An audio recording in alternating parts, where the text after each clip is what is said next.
আপোনালোকে টোপনি মাৰিছিলে নে নাই?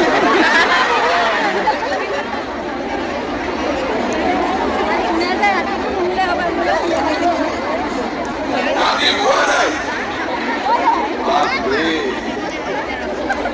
ইয়াত মিটিঙত অহাৰ আগতে গা পাও ধুবলগীয়া হৈছে। ৰাতিপুৱা ঘৰত চাহ পানী খাই আহিছিলে নে নাই পোৱা? আচ্ছা, নিজে খোৱা নাই ঘৰৰ মানুহজনৰ কাৰণে চাহ একাপ ব্যৱস্থা কৰি আহিছে নে নাই? আমি নাই কৰা। আচ্ছা, চাহু গ'ল। এতিয়া ঘূৰি যাওঁতেতো আপোনালোকৰ 2-3টা বাজিব। দুপৰীয়াৰ ভাত কেনেকে হ'ব ঘৰত?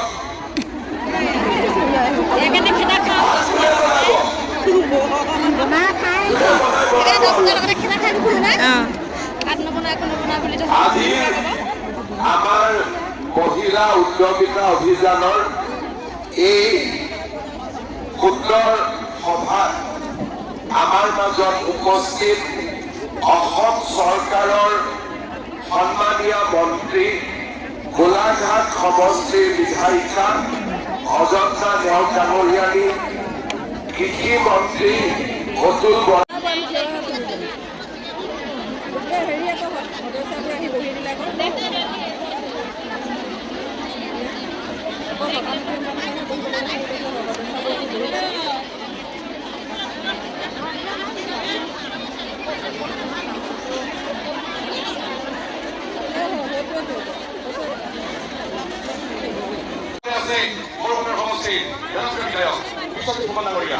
আৰু কেইবাগৰাকীও সমাজকৰ্মী অংগ দিছে। আনগৰাকী অসম চৰকাৰৰ মন্ত্ৰী চৰ অতুল বৰা ডাঙৰীয়া,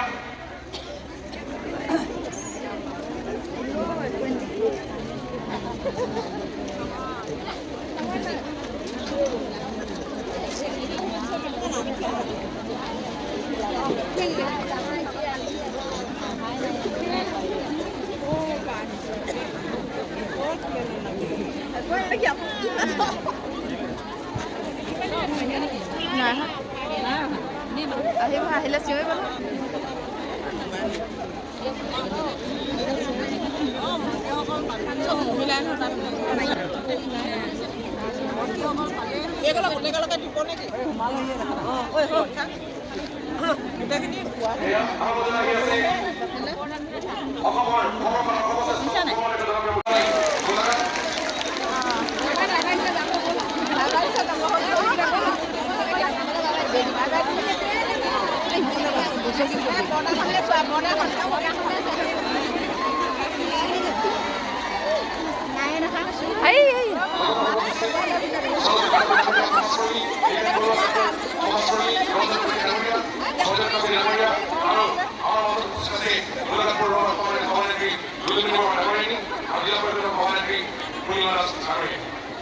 আমি প্ৰথমেই আমাৰ কৃষ্ণধাৰ ধন্যবাদ।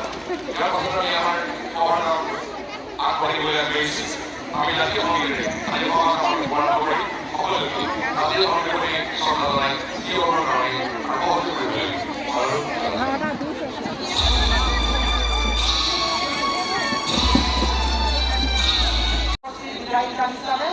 আপোনাক সকলোকে এই সভাখনলৈ আন্তৰিক আদৰণি আৰু উলহ আৰু শুভকামনা জ্ঞাপন কৰিছোঁ।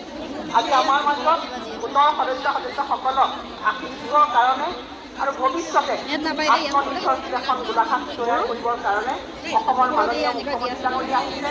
তেখেতে আত্মসহায়ক গোটসকলক লাখপতি বাইদেউ পৰিচালনাৰ সপোন দেখিছে আৰু আমি সকলোৱে আনন্দিত যে মহিলা সবলীকৰণৰ এই পদক্ষেপত আমি মহিলাসকল আমি সকলোৱে ওলাই আহিছোঁ এখন আত্মনিৰ্ভৰশীল গোলাঘাট গঢ়ি তুলিবৰ কাৰণে।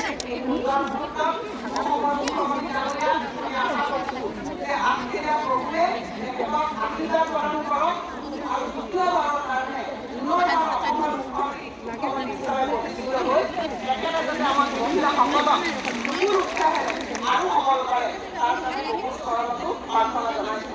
ভাইসকল, আত্মসহায়ক গোটৰ যিটো বিপ্লৱ, অৰ্থনৈতিক বিপ্লৱ আপোনালোকে নিয়মিত যে আমি প্ৰত্যেকজন মহিলাই চৰকাৰৰ মুখ্যমন্ত্ৰী ডাঙৰীয়াৰ এই সদিচ্ছা উপহাৰ আমি গ্ৰহণ আমি কেৱল 35 কোটি টকা ভৱিষ্যতে আমি তাত মোৰ কিন্তু মাতটো অলপ ভাঙি আছে।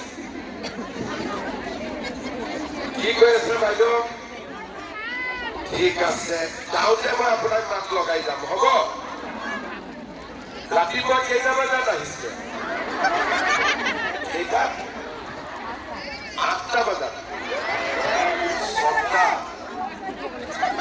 পিছফালৰ সকল কেইটা বজাত আহিছে? এইফালে কেইটা বজাত আহিছে? বাপৰে।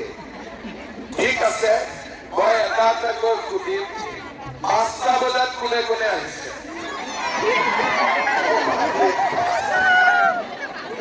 আৰু ৰাতিপুৱা 6টা বজাত কোন কোন আহিছে? 7টা বজাত? 7টা বহা মানুহ নাই আৰু। আজি মই এতিয়া গোলাঘাটততো সদায় আহো। আজি মই গোলাঘাটৰ ৰাস্তাত কোনো মানুহ মানে দেখিব মহিলা নায়েই, সকলো মহিলা ইয়াতে সোমাই আছে। পুৰা ৰাস্তাটোত কোনো মহিলাই নাই আজি। ইয়াতে কিমান মহিলা আছে আপোনালোকে আন্দাজ কৰিছেনে? কিমান আছে এটা আন্দাজ কৰকচোন আপোনালোকে। বাইদেৱে মোক ইখন লিষ্ট দিছে। আজি ইয়াতে প্ৰায় 37,000 মহিলা আমাৰ মিটিঙতে ইয়াত বহি আছে। ইমান মহিলা গোট খোৱা মিটিং আগতে গোলাঘাটত কেতিয়াও হোৱা নাই, মোৰ যিমান দূৰ মনত আছে। আপোনালোকে দেখিছিলে নেকি ইমান মহিলা একেলগে অহা মিটিং? আগতে কোনোবাই দেখিছিলে নেকি? নাই দেখা।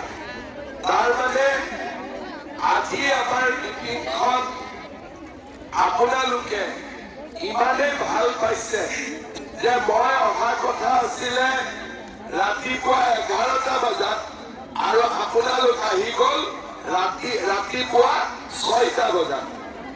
এতিয়া আৰু এটা কথা মোক ক'ব, কালি ৰাতি আপোনালোকে টোপনি মাৰিছিলে নে নাই?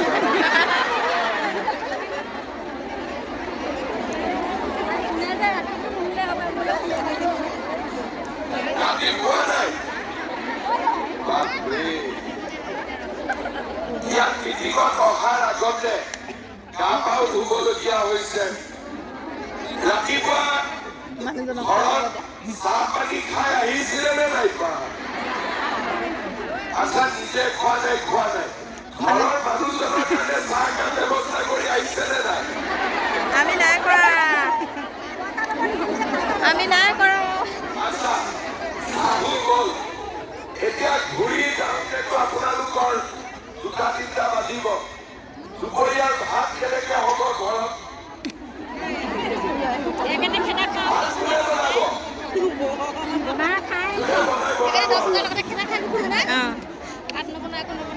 আজি আমাৰ মহিলা উদ্যমিতা অভিযানৰ এই সুন্দৰ সভাত আমাৰ মাজত উপস্থিত অসম চৰকাৰৰ সন্মানীয় মন্ত্ৰী, গোলাঘাট সমষ্টিৰ বিধায়িকা অজন্তা নেওগ ডাঙৰীয়ানী, কৃষি মন্ত্ৰী অতুল বৰা